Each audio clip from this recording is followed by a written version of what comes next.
As we turn to the business headlines with Stephen Carroll. Hello there. Hello, Catherine. Plenty of economic implications for this change at the top of the government, isn't there? Yes, and indeed we heard that in Francois Hollande's speech that he made to the nation on Monday evening. The two issues that he spoke most about, unemployment and high taxes. There's going to be they're the key challenges really for the new Prime Minister Manuel Valls in his new job. This government's record on unemployment is a pretty unhappy one so far. The number of people out of work hit a record high in February for the third month in a row. It's now over 3.3 million people out of work. The unemployment rate, which is a slightly different measure, is 10.2%. That's risen too over the 22 months that Francois Hollande has been in office. There are in fact more than 420,000 more people now out of work in France than there were when he came to power. On top of that, economists are saying the jobs that are being created are largely state-supported ones. They're not real employment growth. They're actually the government intervening in the labour market, providing schemes to try and help create jobs. It's artificial job growth and things that won't last. And also, President Hollande had promised to actually reverse the trend of unemployment growth by the end of last year, hadn't he? So already missed some deadlines for himself there. And there isn't much financial room for manoeuvre, really, for France. No, I'm really the problem kind of facing France's economy is that they're, like most European countries, they spend more than they take in. New figures released on Monday showed the budget deficit last year was 4.3% of GDP. Under EU rules, it has to come down to under 3%. The French had been given an extra 2 years to do that until 2015, but the latest forecasts from the European Commission showing they won't reach that target either, and that's partly down to public spending here in France, which is one of the largest, it's one of the highest levels, in fact, in Europe of public spending. It's over 57% of GDP. Francois Hollande has already promised that he will cut public spending by 50 billion euros by 2017, and deciding where to swing that axe will be one of the really key things on Manuel Valls' agenda as Prime Minister. It's going to be very difficult decisions to make and more pain for French taxpayers. Well, is there a plan? There's two elements to the plan, in fact. One is the so-called Responsibility Pact. We've heard about it in Francois Hollande's New Year's address. He'd unveiled this plan. He's going to reduce payroll taxes for employers by 30 billion euros in exchange for a commitment from them to create jobs. Now, unfortunately, in the time since that pact was announced, there's been many discussions between unions and employers, and they haven't been able to get to come to some concrete agreement. Employers groups have refused to commit to a target of job creation, while unions, only one, in fact, of the major trade unions has actually signed up to this pact. The second element of the plan of what was announced by President Hollande last night is what's called a Solidarity Pact. This is a sweetener for voters. He's trying to reduce taxes while placing an emphasis on keeping education and social security as key priorities of the government. The problem is, where is he going to find the money to do that? He said he won't raise taxes further. They've already gone up so much, and he needs to make cuts to public spending. There's going to be difficult sums to be done ahead for the French government. OK, responsibility and solidarity here in France. Let's turn our attention to Japan. Quite a big tax rise happening there in Japan. The first sales tax rise in 17 years. Yeah, that's right. The standard rate of sales tax is going to rise from 5 to 8% as of today. It will affect almost the totality of goods, in fact. It's the latest economic measure adopted by the Japanese government under Prime Minister Shinzo Abe, aimed at dragging the world's third largest economy out of the spiral of falling prices and sluggish economic growth. Well, for more on this, let's speak to our correspondent in Japan, Justin McCurry. He's in the city of Osaka. Hello, Justin. Thanks for joining us. This is a pretty risky political move by Shinzo Abe. Why is the government raising this tax now? Yeah, well, you're right in describing it as a risky political move. This is something that really Abe backed himself into. His party did, after all, agree to this tax rise when it was in opposition 18 months, 2 years ago. And the reason for the tax increase is twofold, really.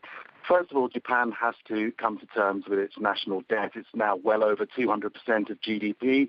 It's the biggest in the industrialized world, and Japan's come under sustained criticism from the IMF, among others, for not doing enough to rein in that debt. The other problem is Japanese society itself. Japan has a large and quickly growing elderly population. That's putting an incredible strain on health services and welfare services. Japan has to find a way to pay for those services, and the consensus among Japanese politicians for the last couple of years at least has been that there will have to be this long but unpopular rise in the consumption tax, which, as you say, covers just about everything. And the problem with this as well is there are consequences for the wider economy of raising prices. What are the main concerns around that? Yeah, this has come at a really bad time for Shinzo Abe. In his first 14, 15 months in office, the Japanese economy has shown definite signs of coming back to life. The biggest fear now is that just at this critical time, that a rise in prices, for everything from foods to train fares to just about everything else that Japanese pay for in their daily lives, will spook consumers, and that's going to put pressure on wages, and that Japan is going to miss its target to raise inflation by about 2% over the coming year or so. So it's an incredibly precarious time for Shinzo Abe. He's done well so far, but I think we'd be right in saying this is the biggest obstacle that Abenomics has faced so far. Okay, we're watching what happens closely with that. Justin McCurry in the Japanese city of Osaka, thanks for joining us. All right then, Stephen, tell us what's been happening on the stock markets. We'll just start with how things finished up on Wall Street first. It was a good start to the week on the markets there. All of the main indices finishing in the green. The Nasdaq leading the gains up just over 1%. Over in Asia, things looking a little bit more muted in trading today. The Nikkei in Japan in negative territories. Consumers get to grips with that tax hike we've just been hearing about. In China, things looking a little bit more positive. That's despite the fact that two surveys on the manufacturing sector there in China showed weakness in that all-important sector, something we'll be watching very closely as the day goes on. Thanks very much. Stephen Carroll back in about an hour's time with more updates on the latest business news. We're going to move on for now to web news, and we're going to start off with a French comedian, Rémi Gaillard, who's got himself into some hot water over a perhaps not so funny stunt. Comedian Rémi Gaillard, known for his hidden camera pranks, is at the centre of lively debate on the web. On Friday, 28th of March, he posted this video entitled Free Sex online. We see him playing with perspective to mime sex acts with unsuspecting members of the public. The video has been met with widespread condemnation across France.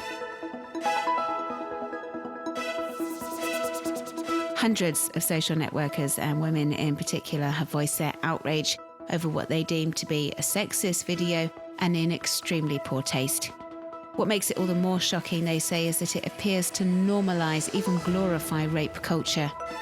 The author of the Une Jeune Idiote Tumblr blog says Rémi Gaillard is objectifying women's bodies and trivialising street harassment.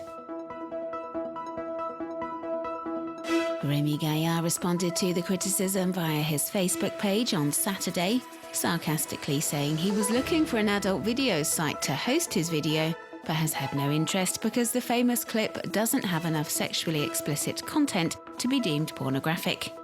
In a second post on Sunday, he says he's exercising his right to freedom of expression and boasts about the video's success as it's racked up 3,200,000 hits and counting on YouTube.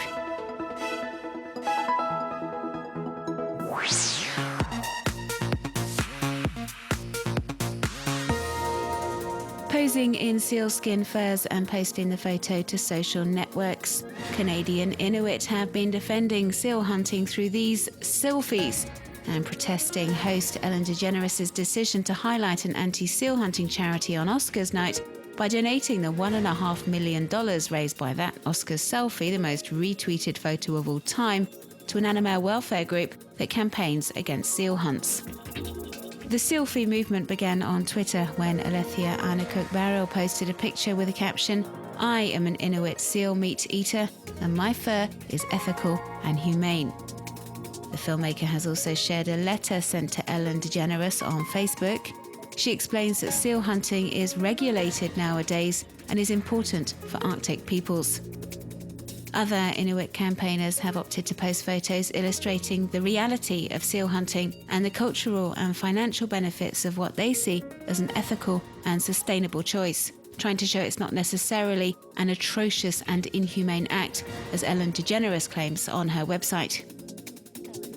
17-year-old Inuk Kilak Enarik Strauss has produced a video in which she says Ellen DeGeneres is helping spread misinformation about a practice which is simply a means of survival in her part of the world, where seals provide food and clothes for families that can't necessarily afford to go to the stores. The land of ice and snow, the home of Inuit people.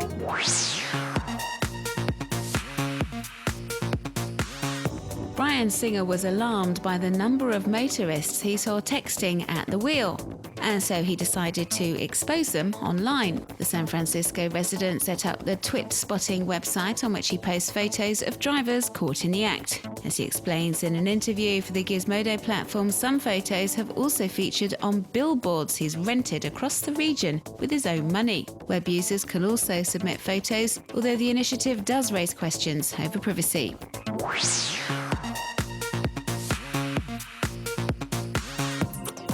Baby suiting is a new internet meme which sees babies dressed up in suits. It was started by New York-based blogger Ilana Wiles, aka Mummy Shorts, and soon went viral. Sharing sites like Twitter and Instagram have become inundated with photos of little ones swamped in corporate gear over the past few weeks, and now pics of babies in uniform are also starting to emerge.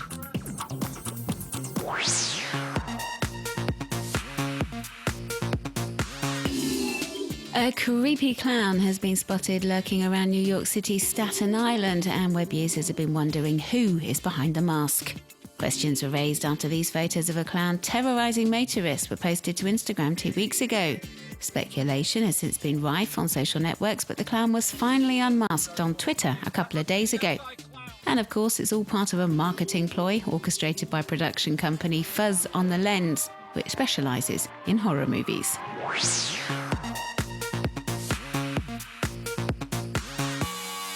In this video, we see extreme sportsman Kevin Bigard speeding down a ramp on his bicycle before bungee jumping off the end. He headed to the Bungee Ride Park in Saint-Jean-de-Sixt in Haute-Savoie to do it, and you can check out the adrenaline-packed clip on YouTube.